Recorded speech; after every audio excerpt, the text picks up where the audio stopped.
Dear Muslim, please understand that I am not attacking Muhammad or Muslims.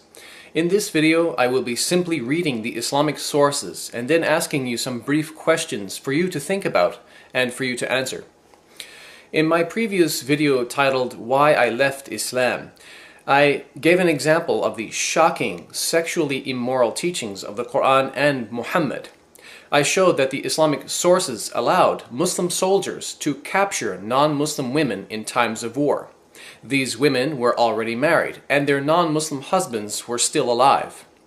The Muslim soldiers desired to have sex with these women, so the Quran and Muhammad fulfilled their desires by forcing a divorce upon these weak, vulnerable, captured, married women. What was the end result of such an illegal divorce? Well, the Muslim soldiers were then given the go-ahead to marry these women and have sexual intercourse with them. Now that we know what Muhammad taught and allowed his Muslim soldiers to do to married captive women, let us find out what Muhammad himself did to such women in similar situations. Let's look at the Islamic sources and talk about Muhammad's marriage to a Jewish female war captive, whom he purchased through the slave trade. Her name was Safiya, and she was already married to a Jewish man named Kinana. We will see that one of the reasons why Muhammad married Safiya was because she was extremely sexually attractive. Additionally, some of the narrations say that she was the daughter of an important Jewish tribal leader. In Sahih al-Bukhari, Volume 3, Hadith number 2235, narrated Anas bin Malik, the Prophet came to Khaybar, and when Allah made him victorious and he conquered the town by breaking the enemy's defense, the beauty of Safiya bint Huyay bin Akhtab was mentioned to him, and her husband had been killed while she was a bride. Allah's Messenger selected her for himself. عن أنس بن مالك قال: قدم النبي خيبر فلما فتح الله عليه الحصن ذكر له جمال صفية بنت حيي بن أخطب وقد قتل زوجها وكانت عروسا فاصطفاها رسول الله لنفسه.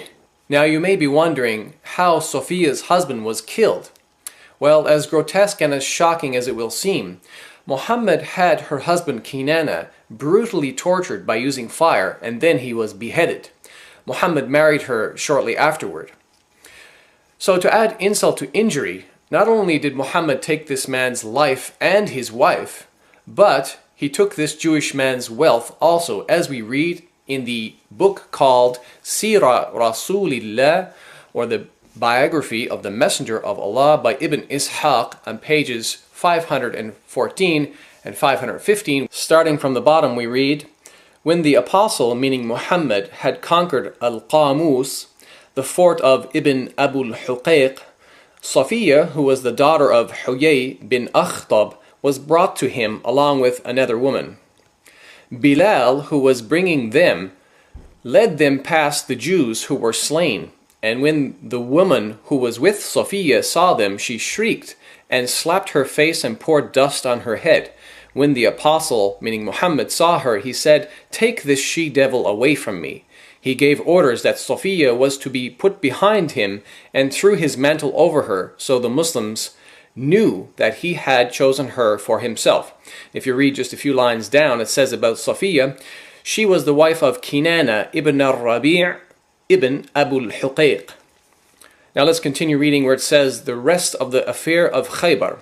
Kinana ibn al-Rabi', who had the custody of the treasure of Banu an-Nadir, was brought to the apostle, who asked him about it. He denied that he knew where it was. A Jew came to the apostle and said that he had seen Kinana going around a certain ruin every morning early.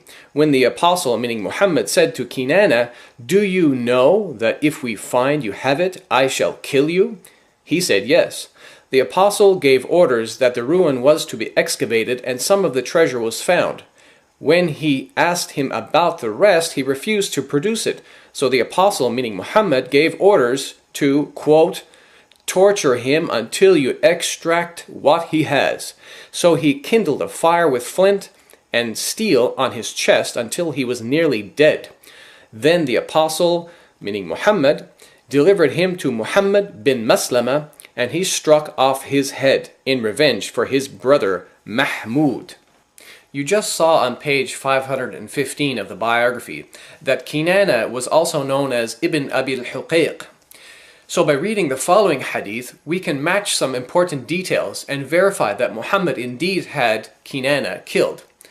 In Sunan Abi Dawood, volume 3, hadith number 3006, we read the following. About 3/4 down the page we read, so Ibn Abi al-Huqayq was executed, and their women and children were taken captive. The Arabic says, فَقُتِلَ ابْنَ أَبِي الْحُقَيْقِ وَسُبِيَ نِسَاؤُهُمْ وَذَرَارِيُّهُمْ. And according to the webpage sunnah.com, this same hadith is classified as authentic or hasan according to hadith scholar Al-Albani. Now, as I mentioned, Muhammad married Safiya shortly after he had her husband executed. But if you're not already disgusted, it's even more shocking to find out that Muhammad was also responsible for the execution of her father and brother. We read in the History of At-Tabari, volume 39, page 185, quote, while the Prophet was lying with Safiya, Abu Ayyub stayed the night at his door. When he saw the Prophet in the morning, he said, God is the greatest. He had a sword with him. He said to the Prophet, O Messenger of God, this young woman had just been married, and you killed her father, her brother, and her husband, so I did not trust her not to harm you. The Prophet laughed and said, Good. So it seems even Muhammad's companions were questioning such a marriage, and they feared for his safety, as no woman in her right mind would love a man who was responsible for the execution of her own family members. In fact, in one narration, it states that Safiya actually hated Muhammad. In a book called Dala'ilun Nubuwa by Imam al-Bayhaqi, volume 4, page 230, we read, quote, قالت وكان رسول الله من أبغض الناس إلي قتل زوجي وأبي فما زال يعتذر إلي, which means Safiya said, I hated the messenger of Allah more than any of the people. He had killed my husband and my father, therefore he kept apologizing to me. Additionally, we know that Muhammad purchased Safiya from a man named Dihya, who had already taken Safiya as his own female captive. Therefore, Muhammad purchased her through the slave trade. We read in Sunan Ibn Majah, volume 3, hadith number 2272, عن أنس أن النبي اشترى صفية بسبعة أرؤس. It was narrated from Anas that the Prophet bought Safiya for 7 slaves, and this hadith is sahih or authentic. قال عبد الرحمن من دحية الكلب. One of the narrators, Abdul Rahman, said, from Dihya al-Kalbi. Now, after reading about the story of Muhammad and Safiya in the biography and the supporting authentic narrations which validate that story, let me ask those of you who are Muslim or are considering converting to Islam, how do you feel about Muhammad's behavior? Do you honestly think that a woman whose husband, brother, and father were just killed would, within a couple of days or so, voluntarily choose to marry and have sex with the same man who was responsible for the deaths of her family members? I ask you to think hard and be honest with yourself. Thank you for watching. Peace.